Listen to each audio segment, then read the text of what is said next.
It was a bright sunny afternoon in the city, and the streets were buzzing with the usual urban rhythm. The air carried a faint breeze, enough to make the trees sway lightly, but not enough to cool the heat rising from the asphalt. James, a 38-year-old black man, dressed in a simple but well-fitting running outfit, stood on the corner of a busy intersection. His heart pounded with the rhythm of the crowd. He wasn't just out for a jog. Today, he was selling his homemade jewelry, his way of trying to make a living in a world that often felt too big, too indifferent. James had a presence that caught the eye, not just because of his dark skin or striking features, but because of the quiet confidence he exuded. He didn't shout for attention. Instead, he let his craft speak for itself. His jewelry, intricate and handmade, drew a small but steady stream of customers. He had dreams of growing his small business one day, of being able to live without fear, without the daily struggle that so many like him faced. But today, fate had a different plan in store. Out of nowhere, a squad car screeched to a halt next to him. The officer, a young white man with sharp eyes and a rigid posture, stepped out. His boots hit the pavement with a confident thud, the sound echoing louder than it should have. He eyed James with a look of disdain.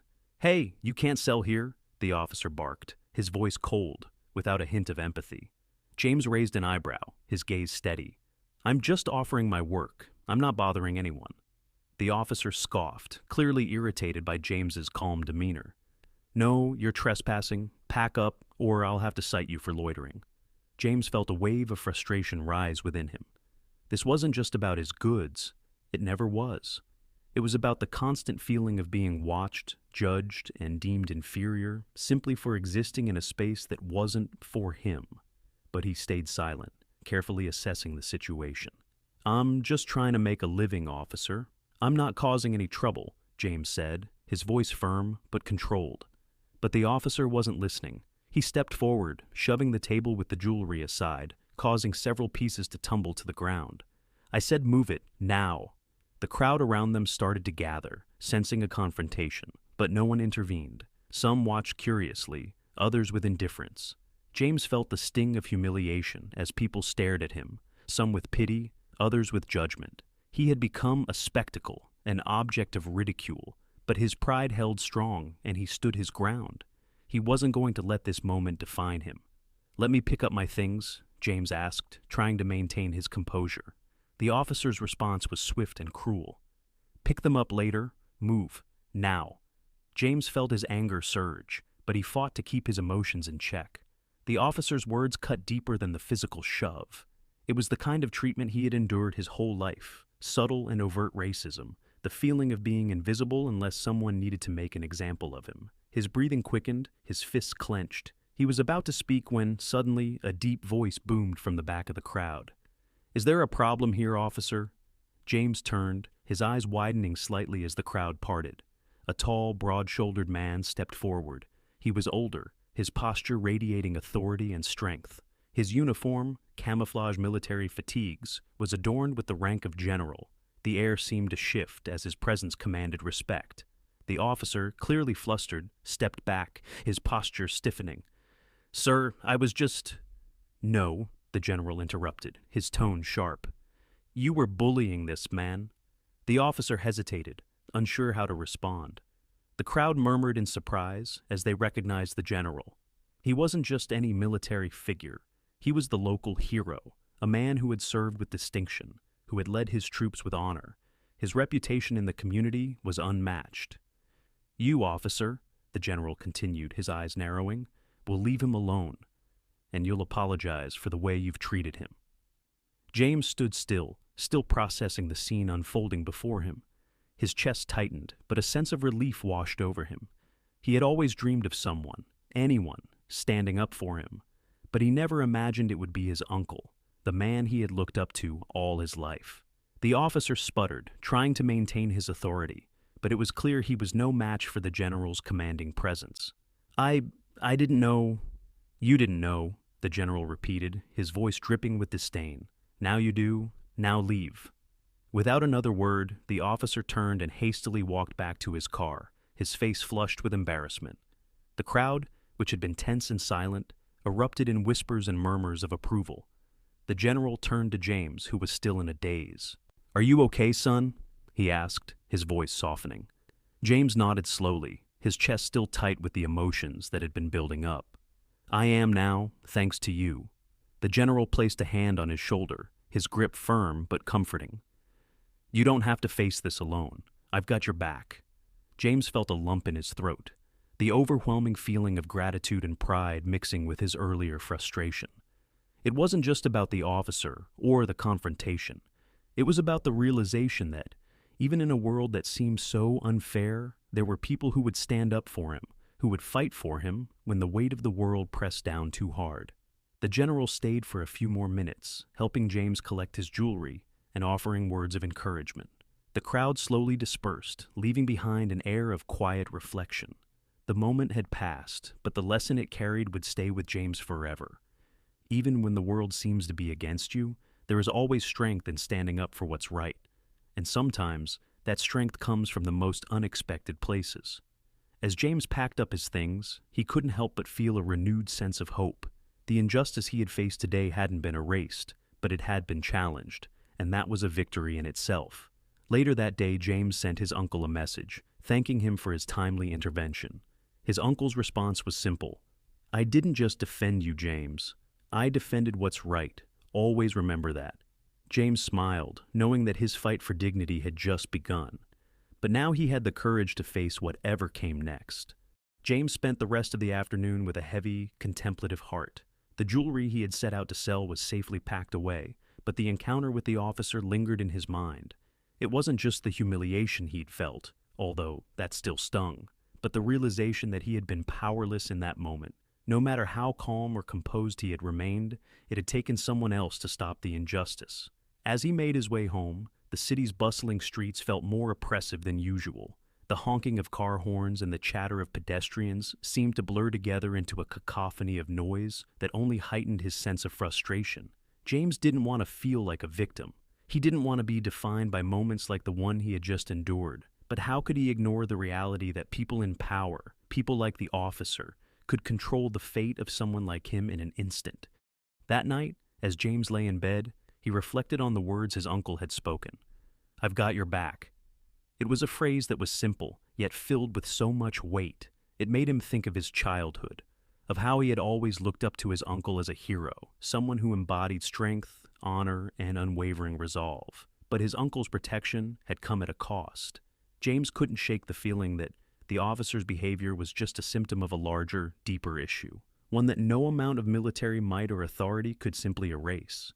It was a feeling he couldn't explain, but it gnawed at him, making it difficult to find peace. The next day, he decided to do something he hadn't considered before. He was going to find a way to make sure the officer faced consequences for his actions, not out of vengeance, but because James wanted the world to know that actions like that wouldn't go unnoticed. The officer needed to be held accountable, not just for the way he treated James, but for the countless others he likely targeted every day. James didn't know where to begin, but he knew he had to start somewhere. He called his uncle the following morning. I need to do something, James said, his voice full of determination. His uncle's response was immediate. What do you have in mind? I want to file a complaint. I want to make sure this doesn't happen again, James replied, pacing around his apartment, filled with an energy he hadn't felt in years. I know it's just one incident, but it's part of a bigger problem, and if we don't start somewhere, nothing will ever change. The general was silent for a moment, clearly weighing his nephew's words. Finally, he spoke, his voice steady and supportive. You're right. I'll help you with this. We'll make sure your voice is heard. And just like that, James felt a shift. What had felt like an isolated moment of humiliation now felt like the beginning of something bigger, something that could have an impact beyond his own life. He wasn't just fighting for his own dignity anymore. He was fighting for others who didn't have the same privileges, the same strength, or the same support that he did. The process of filing the complaint was grueling. James had to relive the incident in detail, writing down everything that had happened, everything he had felt. It was emotionally draining, but each word he typed felt like a small victory. He wasn't just speaking for himself, he was speaking for all the people who had been silenced by fear, by injustice, and by the system that allowed it to continue.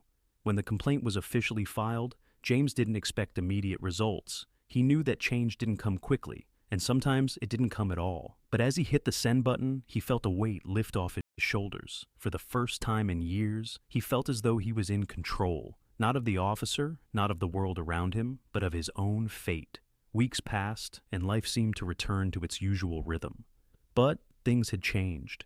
James's story had made its way to local news outlets, and the story of the black street vendor, the corrupt officer, and the military hero uncle had captured the attention of the community. People rallied behind James, sharing their own experiences of being mistreated or unfairly targeted. The city was buzzing with conversation, and soon enough, the officer was placed on administrative leave while an internal investigation was launched. It was a victory, but it didn't feel like one. The moment the officer was taken off duty didn't feel like justice. It felt like a small, incomplete step in a much larger battle. James knew that the real work was still ahead, but for the first time in a long while, he felt that change was possible, even if it was just a crack in the wall of indifference. In the following weeks, James became more involved in local activism. He met other people who had faced similar challenges and found a sense of community in the shared experiences of those who had suffered in silence for far too long. He found strength not just in his uncle's support, but in the strength of the people around him, the ones who had been waiting for someone to step forward and say, enough was enough. As he walked through the streets, no longer just a street vendor, but a man on a mission, James felt the weight of his ancestors on his shoulders. They had fought for freedom, for dignity, for justice, and now it was his turn. One morning, as James set up his jewelry booth once again, a familiar face approached. It was the officer from that fateful day. He looked different now, tired, defeated, and with an air of contrition that was hard to ignore. "I want to apologize," the officer said, his voice shaky.